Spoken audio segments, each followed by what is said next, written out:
इसको कहते हैं बायोडाइवर्सिटी इन लाइफ, या फिर इसको कह सकते हैं डाइवर्सिटी इन लिविंग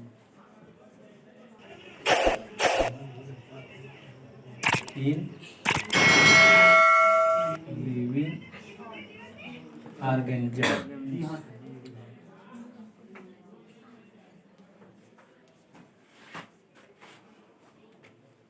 ये दोनों टर्म, ये इसके लिए एक टर्म हो गया, ठीक है, सिंगल टर्म। इसके लिए सिंगल टर्म हो गया बायोडाइवर्सिटी। बायो मीन्स होता है जीव। अगर इसका जो है डिवाइड करेंगे, बायो मीन्स होता है लिविंग, ठीक है। बायो मीन्स लिविंग, कोई भी एनी जीव, तो बायो मीन्स जीविंग हो गया। तो उसके लिए सिंगल टर्म हो गया, सिंगल वर्ड हो गया बायोडाइवर्सिटी। तो बायोडाइवर्सिटी वो चीज है जिसमें हम संसार की सारी जितनी जीव होते हैं सबको रख सकते हैं, सबको उसी के अंतर्गत रखेंगे। और डाइवर्सिटी का मतलब क्या होता है? ये जो डाइवर्सिटी है, ये विविधता है, विभिन्न प्रकार के समुद्र में, आकाश में, धरती पे, हाँ, बहुत सारे जीव पाए जाते हैं, ठीक है। बहुत सारे जीव पाए जाते हैं इस धरती पे। समुंदर के नीचे कितनी गहराई तक पाए जाते हैं, ठीक है। और घने जंगलों में, हाँ, तरह तरह के जीव जो संसार में ऐसे ऐसे जीव हैं आप सबको देख भी नहीं पाए होंगे, ठीक है। तो हम आसपास अपने क्षेत्रों में जितने जो पेड़ पौधे होते हैं और हमारे साथ जो पशु पक्षी हैं उन्हीं को देख पाते हैं, जान पाते हैं। संसार में तो बहुत सारी चीज़ हैं, हम सबको कहाँ से देख पाते हैं, हाँ। फिर भी आज मीडिया के माध्यम से बहुत सारा कुछ देख भी लेते हैं। दूसरे देशों में कौन से जीव हैं, दूसरे जंगलों में कौन से जीव रहते हैं, समुंदर में कौन कौन से जीव रहते हैं। फिर भी लेकिन इसको जो है वैज्ञानिकों ने जो है सिंपल साधारण रूप से इसको बनाने का प्रयास किया है, हाँ, वर्गीकरण, उसी को क्लासिफिकेशन किया है।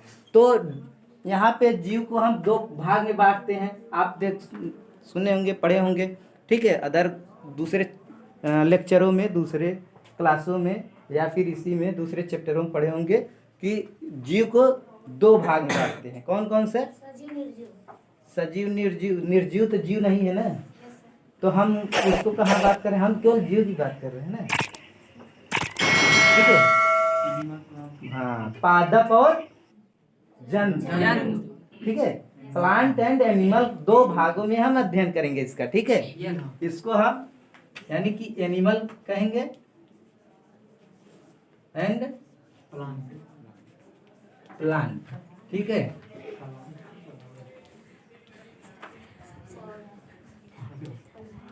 पौधे या पादप भी कह सकते हैं, ठीक है। तो ये पहला क्लासिफिकेशन यही चालू हो गया, वर्गीकरण। तो इसी को हम पूरे संसार के जीवों का और पौधों का अध्ययन करने के लिए हमको क्या करना पड़ेगा? हमको क्या करना पड़ेगा बताइए? वर्गीकरण करना पड़ेगा, क्लासिफिकेशन करना पड़ेगा, ठीक है। एग्जाम्पल के तौर पे आपके स्कूल में, विद्यालय में कितने छात्र हैं बताइए? होंगे 500, 600, 1000, ठीक है। मैं तो बहुत, जो भी हो, मैं आंकड़ा थोड़ी बता रहा हूँ, मैं तो एक आइडिया दे रहा हूँ ना, मैं एग्जाम्पल ले रहा हूँ उसके लिए, ठीक है। आपके विद्यालय मान लीजिए 600 छात्र हैं, और विद्यालय छोटे बच्चों से लेकर बड़े बच्चे तक चलता है, ठीक है।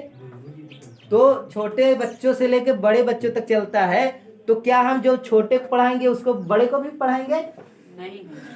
नहीं ना। और हमको यहाँ से, विद्यालय से आपको पास आउट करके बाहर भी भेजना है,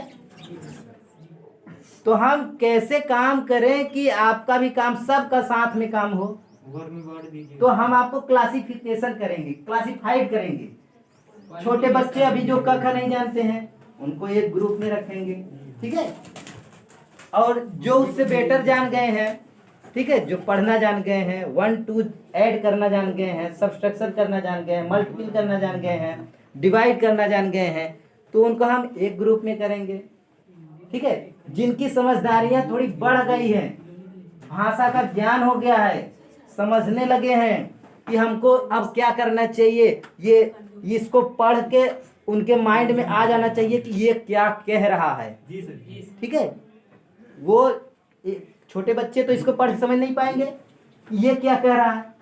वो तो अभी क प्लस ख बराबर क ख लिखेंगे, हाँ, क प्लस कमल लिखेंगे तो आपको बताना पड़ेगा क प्लस म प्लस ल बराबर कमल। अभी वो कमल नहीं समझ पा रहे कमल होता क्या है, अभी हमको उसको समझा रहे कमल कैसे बनता है। जब वो बड़े होंगे तो समझेंगे, ये पैरा देंगे तो आप समझ जाएंगे वो पैरा में कहता क्या है। उससे सवाल पूछेंगे, उस कोई कहानी देंगे पढ़ लेगा, तो उसके बाद आपसे सवाल करेंगे तो बता देगा हाँ ये इसमें एक नायक है एक नायिका है, हाँ जो भी होगा। ठीक है, वो समझने लगेगा तो उसका अलग क्लास हो गया। ठीक है, इसी तरह से लेवल टू लेवल क्लास, इसी को कह रहे हैं क्लास का मतलब होता है क्लासिफिकेशन, वर्गीकरण से ही एक क्लास आ गया है। ठीक है, क्लास टर्म कहाँ से आ गया है, इसी का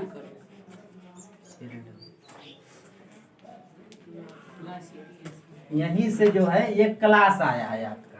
तब हम जो है यहाँ से क्लास बांट दिए आप लोग, कक्षा 1 कक्षा 2 कक्षा 12। ठीक है, यस। तो ये हमको आसान हो गया ना, यस 500-600 बच्चों को पढ़ाना आसान हो गया। यस हम एक कैटेगरी पढ़ा लिए, दूसरे कैटेगरी को पढ़वा देंगे, तीसरे को पढ़ा देंगे, इस तरह से सारे क्लासों को एक साथ में हम मैनेज कर लेंगे।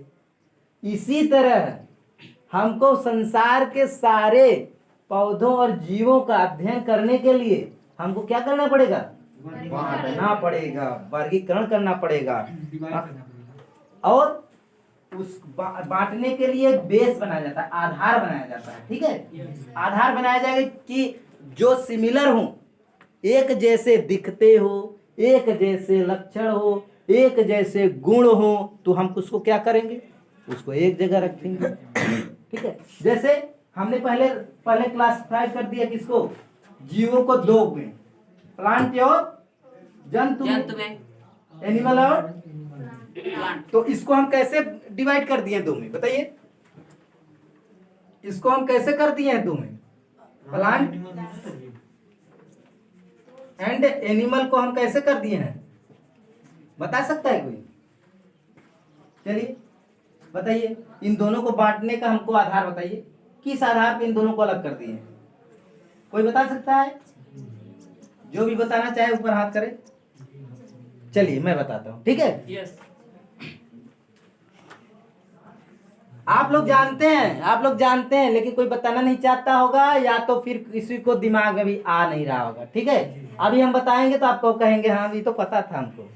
ठीक है, इसको हम बांटते हैं किसके आधार पे, ये क्या करता है, अपना भोजन आपको पता हो गया, अभी पता हो, दूसरा बात नहीं बताएं लेकिन अब पता हो गया क्यों हम बांट दिए, क्यों हम कैसे बांट दिए। ठीक है, ये अपना भोजन तैयार नहीं कर पाता है और ये अपना भोजन पता हो गया आपको। Yes sir. किस आधार पर बांट दिए, यही हमने बेस बना लिया।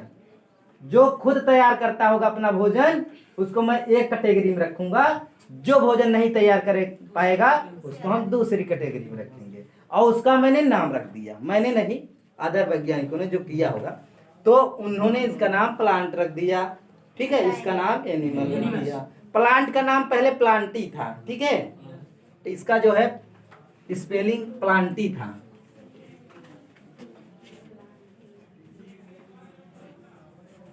ये था। ठीक है, तो बाद में प्लांट सीधा सीधा कर दिया गया। तो ये आपको पता हो गया। अब हमको क्या करना होगा, प्लांट को देखना होगा, प्लांट में क्या करना है और एनिमल में क्या करना है। ठीक है, तो अब अंतर तो अभी और पड़ेगा, अंतर तो अभी हम और जाने होगा है भी, तो उसको जो है आप लोगों के मोटा मोटा बता दिए हैं क्लासिफाइड किस बेस पे किए हैं। ठीक है, एक तो इसका ये भी है, जब हम सेल का अध्ययन करेंगे, इसकी कोशिका पढ़ा आपने? Yes sir. हाँ, तो चलिए कोशिका जब पढ़ा है तो वो भी बता देते हैं। ठीक है, जब हमने कोशिका का अध्ययन किया, इसका कोशिका का, दोनों के जब कोशिका का अध्ययन किया तो हमने प्लांट में क्या पाया था और इसमें क्या नहीं पाया था। कोई भी नाम बताए, कोई नाम बताए। इनके दोनों सेल्स में, कोशिकाओं में क्या फर्क है? एनिमल और प्लांट क्या? कोशिका झिल्ली किस में नहीं पाई जाती? जंतु कोशिका में कोशिका झिल्ली नहीं पाई जाएगी। तो प्लांट कोशिका में क्या पाई जाएगी? अरे सर जी कोशिका भित्ति होती है। ये अब सही समझ कोशिका भित्ति। ठीक है, हाँ अब बात सही हो गई है। कोशिका भित्ति किसमें नहीं पाई जाती है? हम में एनिमल में नहीं पाई जाती है, प्लांट में पाई जाती है। ठीक है, किसकी बनी होती है सर जी?